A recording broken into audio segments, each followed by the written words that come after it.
Chaque mardi gras, l'association Jeux-Farine se prépare pour le défilé au grand plaisir de la population saint-laurentaise. Aujourd'hui, je suis là pour aider mes collègues les Jeux-Farine à attraper les coureurs. Il y a une grosse évolution, il y a beaucoup de jeunes. Il y a beaucoup de jeunes, accompagnés des adultes aussi, mais il y a beaucoup plus de jeunes que d'adultes. Auparavant, on trouvait plus d'adultes, mais là, voilà. Comme chaque année, vous voyez, on se rassemble pour respecter les traditions et tout. Le but des Jeux-Farine, c'est la tradition à Saint-Laurent. C'est qu'à Saint-Laurent qu'on voit ça. Donc cette année, on va essayer de faire le mieux, comme chaque année, quoi. Donc voilà. Et donner le meilleur de nous, voilà. Comme on l'a toujours fait.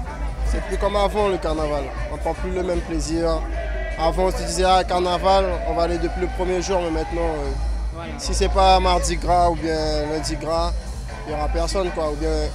Et on doit aller s'amuser jusqu'à Cayenne aussi des fois, donc c'est pas évident. À Saint-Laurent, le carnaval, il a beaucoup changé. Je suis Jeux-Farine aujourd'hui, je suis venu pour rattraper mes camarades, vous voyez. Il y a certains qui me provoquent, donc aujourd'hui je suis là pour eux, vous voyez. Le gardien de la tradition et vice-président de l'association Jeux-Farine, M. Saint-Luce, nous a parlé de l'histoire et la tradition du Jeux-Farine à Saint-Laurent-du-Maroni. Jeu, ça veut dire jeu. Farine, c'est celui qui nous embête, qui nous appelle Jeux-Farine, on lui court après et on s'amuse à lui mettre de la farine un peu partout. Exceptionnellement à Saint-Laurent-du-Maroni qu'on voit ça, avec la farine.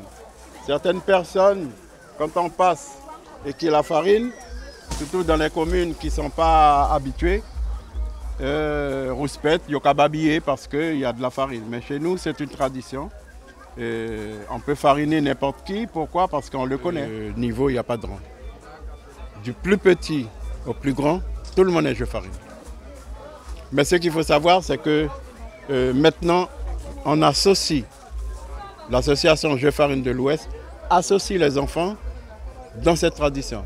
Mais avant, quand nous les grands, on faisait du Jeux-Farine dans les années 60, 70, 80, les petits n'étaient pas avec nous parce qu'ils avaient peur des grands.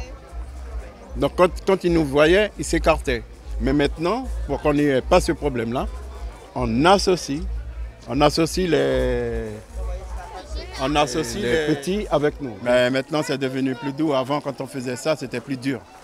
Pourquoi je dis plus dur? Quand on attrapait quelqu'un, on récupérait des briques. Et ils lui ont donné des briques dans la main. Il fallait qu'il tape les briques. Ou à moins, on lui donne les briques, et une brique à gauche, une brique à droite, comme ça. Et tant qu'il reste comme ça, il n'est pas fariné.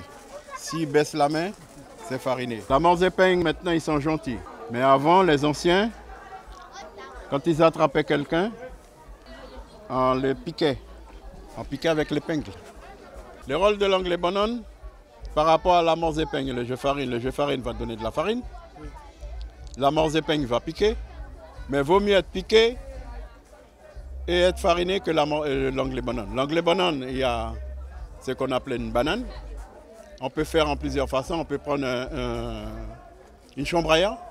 On met du chiffon dedans, on l'attache aux deux extrémités et dès qu'on attrape, lui, son rôle c'est de taper, c'est de donner des coups.